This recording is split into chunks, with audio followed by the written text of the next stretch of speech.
L'intervista è proprio qui sopra.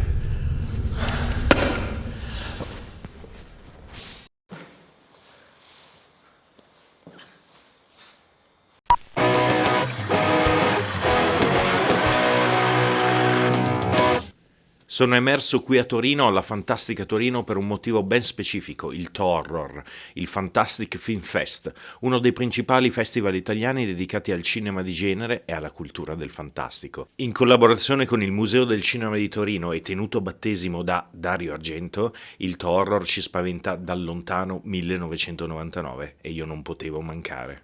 Sono andato al Circolo dei Lettori di Torino per intervistare Neil Marshall, il regista di Descent.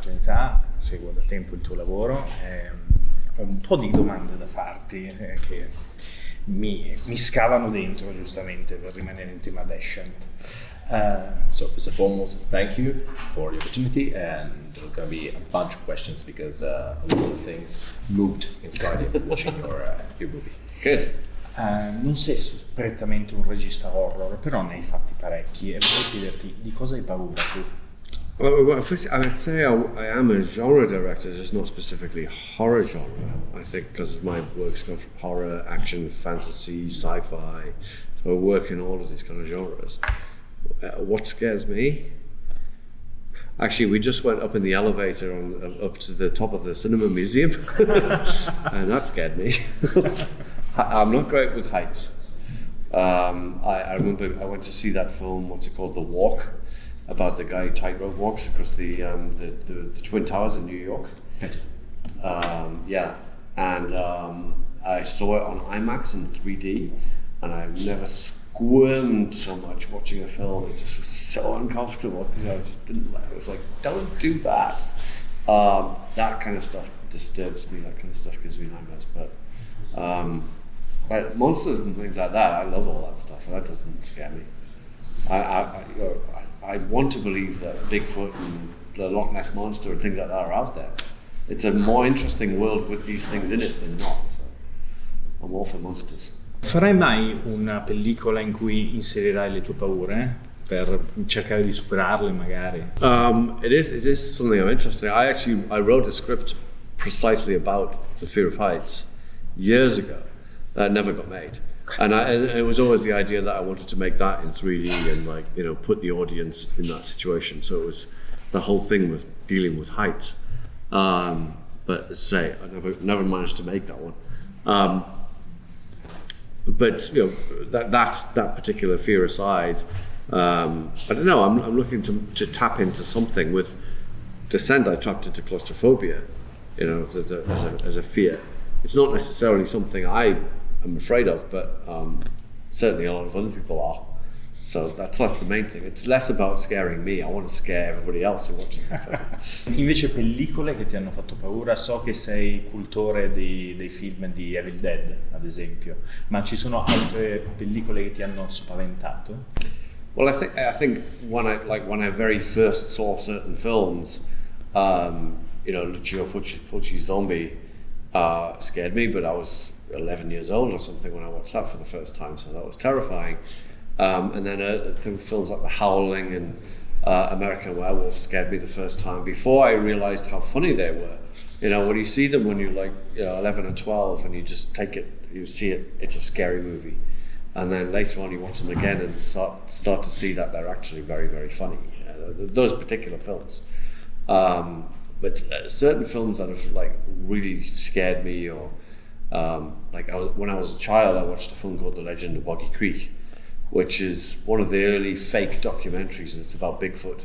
But I had no idea it was a fake documentary. I thought it was the real thing.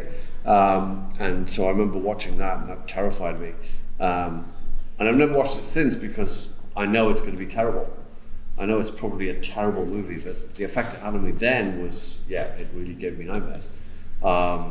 There's an Australian film called The Long Weekend, or The Lost Weekend, I think it is, about a couple who go on a camping trip and nature kind of goes nuts, and it's really psychological and creepy and disturbing. And I remember that one really kind of got under my skin and freaked me out. Is it a scary movie? I don't know. It's just the things that you see as a child that'd give you nightmares. Like, I was taken to see, I loved Star Wars. I went to see Star Wars when I was 7. You know, Star Wars, great fun. And then my dad was like, oh, you like science fiction films? There's a great one coming on soon, 2001: A Space Odyssey. You'll love that. I went to see that, 3 hours long. I was bored senseless for ages. This is not Star Wars. It's like totally different. But the ending, the last few minutes of that, gave me nightmares. That sequence in that hotel, whatever it is, that room with the old guy and stuff like that, really creeped me out. But what I put that down to is excellent filmmaking. That is just brilliant filmmaking that's designed to just plant stuff in your head and just creep you out. So those are the kind of things that I remember being scared of. Chi è Eddie Oswald? Eddie. Eddie is a strange and mysterious figure. I think he's kind of like a sort of Forrest Gump type figure who just moves through history and through he's a character that doesn't exist except in here and in my scripts, and shows up. It was I had to make up a story for Dog Soldiers about a mysterious character called Eddie Oswald, just for to have the Sean Pertwee character tell a story, and then it just became a running joke that was like, I'll put him in, you know, the helmet that she finds in The Descent has Oswald written on it, and then it's referenced in Doomsday and then Centurion, and I've just kept it up throughout my work. There's somewhere in there's a reference to Eddie Oswald, and there always will be. I think it's like he's a mysterious character. Quindi non ci farei mai un fumetto, un film sopra per esplorare la sua storia? It could be something to put in a comic book maybe, but I think I'd rather keep him as a mystery. I think it's better that way. A proposito di fumetti, il tuo rapporto con I fumetti? I think I'm maybe one of the few directors from my generation that wasn't really into comic books that much. Artwork, definitely. I was very much into art as a painter myself, painter and a sketcher myself. Coming from an artistic family, I always loved the covers for the comic books and the artwork of it, but never really got into the stories so much. I just didn't really connect with comic books. I used to read Mad magazine a lot, but beyond that, I wasn't really a comics collector. 2000 AD maybe was the one that I got into most. I like Judge Dredd and some of the other stories that came from that. But that was about as close as I got. Ultime 2 domande, visto che siamo in tema di finali. L'ultima volta che sei stato al cinema, cosa hai visto? It was Frankenstein. Well, I mean, not counting the film. So we saw some stuff in Norway. What did we see? We saw the John Boorman and the Devil documentary, and Good Boy. So that was the last thing we saw in the cinema. No, it wasn't. It was Wrong Turn 2.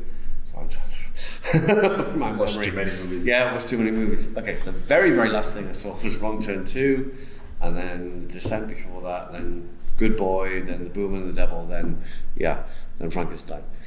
E cosa ne pensi di Good Boy? Che l'ho appena visto anch'io e mi è piaciuto. I thought Good Boy was, I mean, apart from the fact that it's about a dog, I absolutely love dogs, so just to see the dog, I was so scared that anything was going to happen to the dog. That was the biggest point of fear in the whole film, was like, please don't let anything happen to the dog.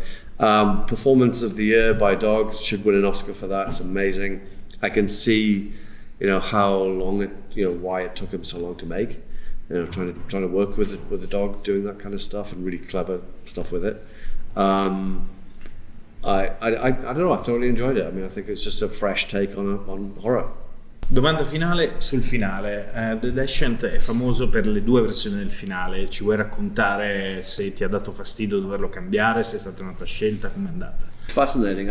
I honestly didn't think it was going to cause that much controversy. I don't know, it's a question of what you like. I guess if you've seen them both, what do you like? Which one do you prefer? Have you seen them both? Yeah.